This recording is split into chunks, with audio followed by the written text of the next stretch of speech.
An apple a day keeps the doctor away, but a glass of OJ keeps the adversary at bay.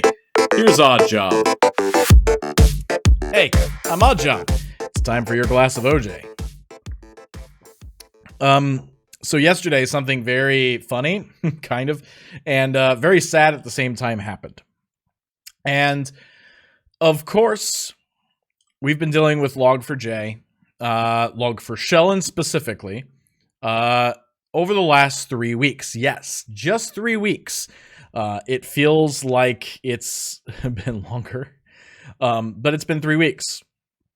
And I'm not going to go into all the details of Log4j, Log4Shell. That's another video. Other people have already covered it in better detail on YouTube. If you want a Log4Shell deep dive or even just a course overview, go search on YouTube real quick, come back. Before you do, make sure you like and subscribe this video. Thank you. And so basically, Log4j and Log4Shell was an issue because it was a remote code execution vulnerability. It was very hard to detect in the environment, and it was pervasive through lots and lots and lots and lots and lots and lots of applications and products, security products. Imagine if a WAF was supposed to protect you from, things in web requests and things that people are trying to fuzz or do SQL injection in forms. Well, if your WAF is using Log4j as part of its logging, if it sees that string that was part of the Log4Shell exploit, your WAF actually just got exploited. So, yeah, this caused a lot of issues for everyone. It was in things like IBM. It was in things like Workday, SAP, Amazon, Microsoft. It was in LinkedIn. It was all over the place. Elasticsearch. So imagine all of the different things you have coming in. So not only is your WAF going to get hit, but it also sent its logs back to your Elasticsearch based SIM, and that now is also owned. So now 2 owns for the price of 1. So obviously a big pervasive issue when you have such an easily exploited remote code execution vulnerability due to how this attack style works. So we spent the last 3 weeks doing this. The first week was the worst, of course, just trying to figure out, and we're still trying to figure out where all this is. And then comes a tweet from a security researcher who has apologized. I want to say that up front. The security researcher has apologized. This is not a shame post. This is a lessons learned. Lessons learned vlog post, if you will. Glasses of OJ are all about learning lessons. Sometimes we learn lessons the hard way. And unfortunately, this researcher did learn some lessons the hard way. Not that they got fired. There wasn't disciplinary action that I've seen, nor should there be. They've already received the education and admonition of security Twitter, which I don't know if that's saying good things about security Twitter or not. But this account that had about 100 people following it, and that comes into play a little later as to why some of this makes sense or not, or why it matters or not, comes in a little later. So stay tuned. But keep in mind, it only had about 100 followers prior to this tweet. This person tweeted, "Stay tuned for a blog post." Winky face, not the emoji. I mean winky semicolon and a parenthesis. Winky. So not even cool, not even a cool emoji, just that, an emoticon, I guess. So, and also screenshotted an email that they had with the security@logging.apache.org, where Apache indicated they would be fixing, the subject line said, a Log4j RCE vulnerability in 2.17.0, which was the latest version. And of course, again, Log4Shell, RCE. We're thinking, oh my God, yet another thing that we're going to have to marshal our folks for. But we didn't even have any information about the exploit. We didn't have proof of concept code. We didn't have anything to really guide us or tell us what was going on. We didn't have a CVE number at the time. We didn't have, we had nothing to go by except for this person's hype tweet. And by the way, this person works for Checkmarx, which is an application security company who does everything from SAST, DAST, IAST, RAST. They do a lot of things, and they're a huge, very expensive tool set. And I'm actually very surprised that this happened at Checkmarx. Maybe some people are less or more cynical than I am, but I'm actually quite surprised. And there's a lessons learned for Checkmarx coming up in a bit. So already we know nothing except this person is now hype tweeting that there is an incoming blog post, who knows when, about a vulnerability that we have no information about a project that we've just spent now 3 weeks trying to take care of and do damage control on. Most unhelpful security research activity ever, right? This is bad. This is not the way you do any type of vulnerability disclosure to anybody. This is not helpful. In fact, it's actually harmful.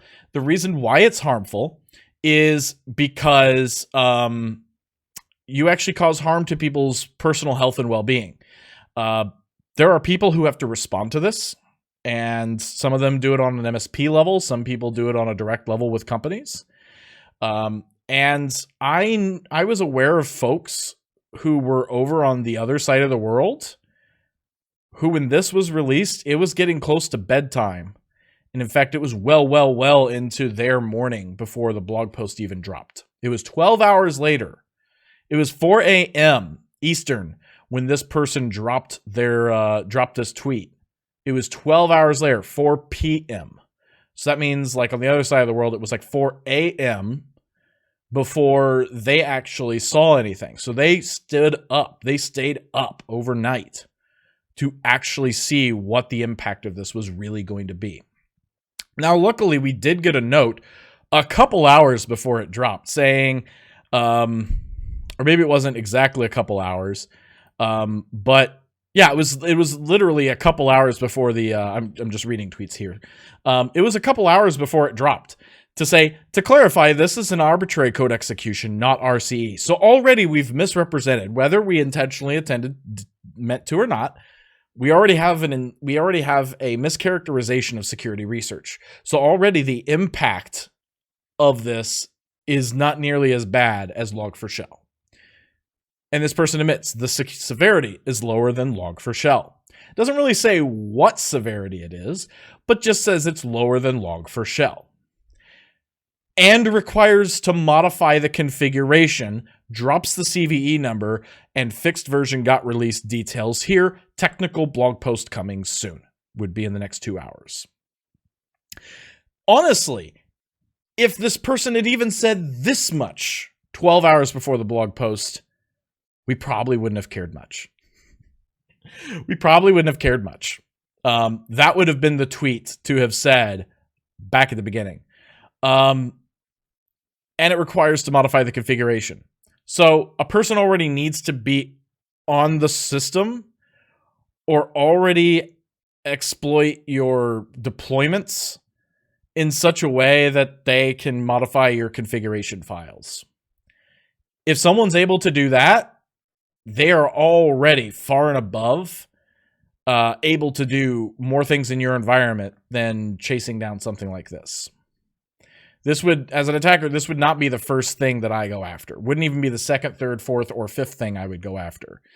It's just one of those things that I would maybe check and see way later. Is there something I can do with this? So maybe this is helpful on, maybe this would be helpful on Hack the Box, but probably not in real life. Very helpful for an attacker. I'd say, you know, I agree with Kevin Beaumont that probably about 99.999, probably 5 nines, maybe 6 9% of the world does not need to worry about this vulnerability at all. Just it's background noise. It really is. And in fact, Apache released this as not 2.18, because 2.17 was the most recent up until then, but released it as 2.17.1. So it's not a major issue. It's a minor correction. It's a hot fix, really. So it's not a big issue. So then 2 hours later, then we see the blog post, and Kevin Beaumont, Will Dormann, and some others are going through and kind of, not, I won't say chopping it up, but dissecting that post. It doesn't really make sense. They also still use the term RCE, so it's still very confusing. There's mixed messaging going on as if this is ACE or RCE. It's really ACE, and at best, this vulnerability is, hey, if someone already has the ability to change configuration files on your system, they can do bad things. Yeah, we already knew that. So there's not really a big issue here. So just to let everyone know, not a big issue here. But this also smacks of some ambulance chasing on checkmarks. Checkmarks role. And not saying it is. I'm not saying that Checkmarx did this intentionally or told this security researcher to do this.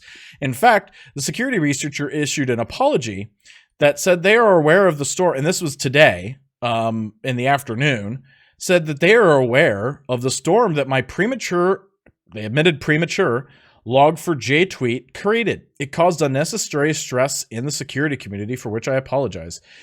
It was made individually by me without my company's approval. I don't know if the company made them do that. I sense that this security researcher is rather new to security research, or at least doing so professionally. I also feel like that this is the first time that they have been published by their company, Checkmarx. In which case, hey, I have been very excited too and wanted to hype up things that got published from me. Of course, it wasn't vulnerability research that I was publishing, but I've been very proud and excited and wanted to try and hype up some attention to it. Well, this person now has 1,500 followers. This is not the kind of follower count you really want. People are not following you for probably the good reasons. But now they have 1,500 followers. And so it smacks of either ambulance chasing on Checkmark's end or clout chasing on this other person's, the researcher's end. So it doesn't look good either way. But they have apologized, and that's good to know. That's good to see. It's good to see responsibility. So first of all, glass of OJ, if you make a mistake, if you cause a major issue like this, own up to it. That's good. Good on you, security researcher. Because this was a mistake, and it was a big one. Because like I said, this caused a lot of panic, frenzy for 12 hours. It caused people to stay up. It caused people to kind of even make other people in their environment aware. We may be calling you in on a holiday or on your vacation because of this. Stay tuned. Which is not an email anybody ever wants to give. It's certainly not an email anybody wants to receive. So this caused a lot of issues, I'm sure. Okay. So on to the things we can do better as security researchers. Well, don't hype a vulnerability, especially one that miscategorizes the project, miscategorizes the vulnerability about that project that just had sensational and global exposure due to its pervasiveness. Be responsible. That's really all that's being done here. And really, this kind of tells me that Checkmarx hasn't really done their due diligence in training this security researcher. Again, they seem like they're new. They're fairly, I won't say young, but they're young to the practice of security research, especially professionally. And I don't think they understand how this broke coordinated disclosure. Part of coordinated disclosure is when you work with a company to get them to fix something, you don't talk about that until they have fixed it. And you certainly don't disclose vague tweet or hype tweet, prematurely hype tweet something before disclosure happens. There's legal reasons that could get you in trouble, but even just ethically, it's not good. There's also full disclosure where you just go ahead and you don't even, the company learns when the public learns that there's an issue and what the issue is and how bad it is. That'll be another video I do on the do's and do not do's. We'll go over the difference between full disclosure and coordinated disclosure and how they are both responsible. What is not responsible is trying to do something in between, where you did your coordinated disclosure and then you just kind of vaguely hype tweet something, and especially mischaracterizing it in the process. So, you know, POC or GTFO is kind of the rule of thumb, honestly. So if you're going to hype tweet, at least have proof of concept if you don't have your technical write-up ready, right? So that's important. But anyway, this tells me that Checkmarx probably hasn't trained this person, because as a security company that has a research arm, when you are going to publish things like this, it's my cat. When you're going to publish research like this, you need to train or inform your researchers not to do a single tweet, vague tweet, hype tweet, anything about it until the blog post or until the thing is actually published. And, you know, when you do talk about it, link it. You know, you need to actually link it. So that's important. And I think that was missed here. I don't know what's on the back end of Checkmarx's process, but the lessons learned here for them is have a process to train your security researchers and do a better job, and let them know this is not the time for you to, you know, try and build your clout and everything. Now is the time to wait until the disclosure happens, and then you can build your clout, because people's clout should be built based on the content of what they actually have to say. And there was no content. There was really no content to this. In fact, after having read this write-up and having seen what this really all entails, have this person not hype tweeted prematurely for 12 hours? Or 12 hours prior? They didn't tweet all the time during that. But had they not hype tweeted 12 hours prior, honestly, we probably wouldn't even know this existed. Because it's such a non-issue. It's such a non-issue that we don't really care about it, and it probably wouldn't have gone noticed. So again, that's why it smacks of this kind of clout chasing and hype building, which is not a good thing. You don't want to do that. If you haven't noticed, I've been on YouTube for just 3 years now, going on 3 years, or almost 3 years. Wow. 2019 I started. I haven't made a lot of videos, and I don't have a lot of followers. I have a little over 100 now. Yay. Thanks, everybody. Cheers to you. But I don't go clout chasing. I want people to follow me. If I do get clout, I want people to follow me. I want people to do it because they like or are interested in the things I have to say. And when I say something, I let you know everything about it. You know, I try not to just hype tweet or hype whatever too much. But even then, I'm not going to hype tweet some kind of vulnerability research. I'm going to drop the vulnerability research if I ever do that. Okay. So that's that side. Now, what do we need to do better as being responders? What's the lessons learned we can have from this? Well, we can have good people to actually see on Twitter. One of the bad things about issues like this is the media picks it up. And especially because Log4j has such a high profile right now. Tech media, and then you can start getting other media like Wall Street Journal even starting to post on this, because kind of the more general public consumption based the publication is, if they catch something like this, and especially something that has a hyper energy behind it like Log4Shell has, it can turn into a headline of, you know, Log4j has another remote code execution, you know, or you know, something like that. They can release something like that gets a headline. And of course, they are clout chasers because they're trying to chase that advertising money. So they have to get more and more and more clicks. So they're going to put something sensational on it. And that's what happened. So what's a possibility is that maybe you got an email, an instant message, or a phone call from either your CISO, your CIO, your CTO, even maybe your CEO, or some peer you have in IT that said, hey, I just saw this article from this media outlet. This is something we probably need to worry about because we just, you know, had this Log4j we upgraded. Do we need to upgrade again? I'm starting to get people back from vacation or back from holiday, do we need to do this now? And they're going to want a response quickly, because with Log4Shell, we wanted to respond quickly to that, right? Because it was that urgent. Well, you want to be able to have some folks on Twitter who you can go quickly to kind of see what their assessment is. And I will say there are 4 people that I kind of trust on social media to go to, and if they have something written about it, I usually find those writings or musings or thoughts or observations to be very helpful. That's Will Dormann, who's a vulnerability management person, I think at Microsoft. And there's Kevin Beaumont, and there's MalwareTechblog, and also Colin Hardy, who has a YouTube channel, by the way. After you subscribe to this one, go over and subscribe to his and watch some of his videos. He actually breaks down the attacks. He breaks down malware reverse engineering. He breaks down the issues and how things get exploited.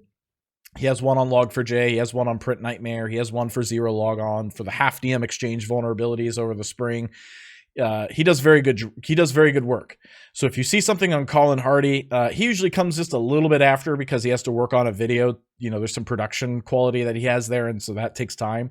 But if you see something from Colin, it's probably something to pay attention to, and you're going to know whether it's something that you need to pay attention to now or not. And then, who are your, by the way, I linked them down in the doobly-doo. You can check and see what their Twitters or YouTube channels are. But who are your favorite folks? I want you to add to the list. Who do you find that's helpful? Who do you go to on LinkedIn? Who do you go to on Twitter, Reddit, TikTok? Is there anybody on TikTok or Snapchat you go to for the security work like this? Put that down in the comments, put it out on Twitter, link this video or reply to this video on our Twitter page, and let us know who you like to watch, who you like to keep a hold of, because having more of these resources are good, because when someone hands you something, you now have people you can go to and see really quickly who usually cover big issues like this. If it's a big issue, these people are probably going to cover it, and you can see, is this really a big issue? And again, this is where getting outside of the media bubble, where they're looking for hype and they're looking for click counts. When you get into these folks, they do this because this is not only their job, this is their passion, this is what they love doing, and their interest is not clout chasing. They've already got the followers. Their interest is helping and trying to inform the public and trying to get more of that, but also having discourse. And so you'll see a lot of times Kevin and Will and MalwareTech quote tweeting each other, talking to each other on Twitter, and adding in little things from their research. So, maybe they've been doing some threat research on a particular attack style, an attack chain. So that can happen. So check those things out. The other thing you need to do as well, threat model appropriately before raising the alarm in your company in reaction to something. I am so sorry if this hype tweet ended up hurting your credibility with your peers at your organizations. It takes a while to build credibility, because calling some kind of P1 or all hands on deck style emergency response takes a lot of trust from people that you're doing the right thing, that you've made the right call. It takes a lot of trust, and it takes time to build that trust.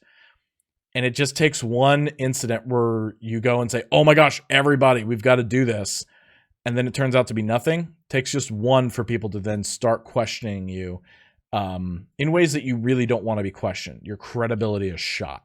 And so I'm very sorry if that happened.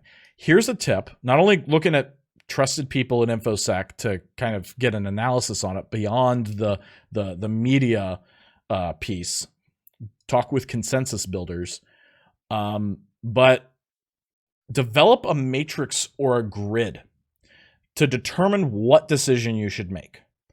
And this decision or grid is going to have multiple consideration items, such as, is there proof of concept code? Is there actual exploit code? Is there malware published with this exploit code live in it? Have we seen it in the wild? Have we seen breaches already? Has ransomware been using it? What kinds of places are using it? Is my industry targeted? What does the vendor say? Does the vendor say this is likely? Or do they rate this a 10 out of 10 on CVSS? Now, again, that only means what they consider severe for their project. It doesn't necessarily mean what you should consider severe for your organization. When Microsoft says this is a 10 out of 10 for Office, it means this is a really bad vulnerability for Office for just that. It doesn't mean that that's a vulnerability you need to actually fix in your environment. You can have a 10 in CVSS that's really a 4 in your own prioritization categorization. It's possible.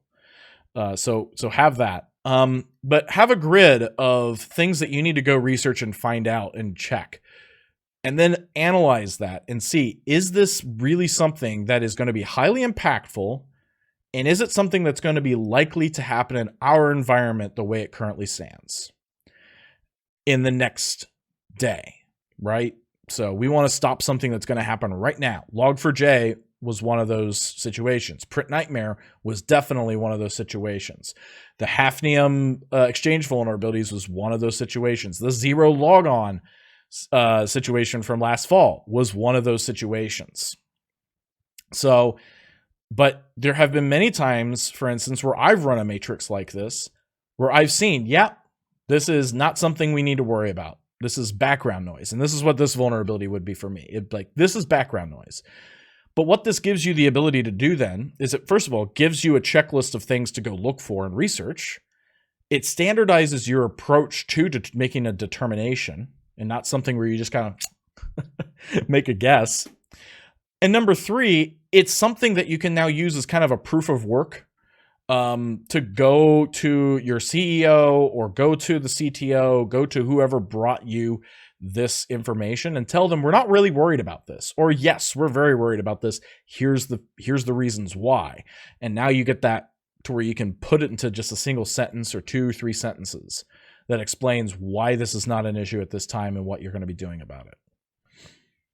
So document that, document a process of how to follow up with that and get alignment from your response peers, and then stick to that script every single time. Don't deviate from the script. Just keep following that. So if a CISO comes down and says, we need to do this. Actually, it turns out we don't. I recommend we handle it this way, but it's not an emergency situation. You've now got a process that the CISO or someone else is going to have to force you to deviate from. And that's something that you can document as well, as this is not going according to the process we laid down. So that can be documentation. But anyway, those are just a few of the lessons learned. So what have we learned? Don't hype tweet. If you're a security research firm, train your security researchers on what coordinated disclosure is and why it's very important not to tweet before the actual disclosure drops, because you ruin the coordinated disclosure effort. And you cause great harm to everyone who's trying to respond to these issues. And if you have to respond to issues like this, figure out if it's overhyped. You can go to folks that you trust on Twitter and take a look at their analysis. Don't just trust the media headlines. And then also threat model appropriately and have a good decision tree and matrix and have a process for responding to these vulnerability events that happen. They're kind of like incidents, but not. Nothing's happened yet, but we expect it to. Anyway, so those are the 4 things. Those are kind of the 4 takeaways for the day. It's the end of the year.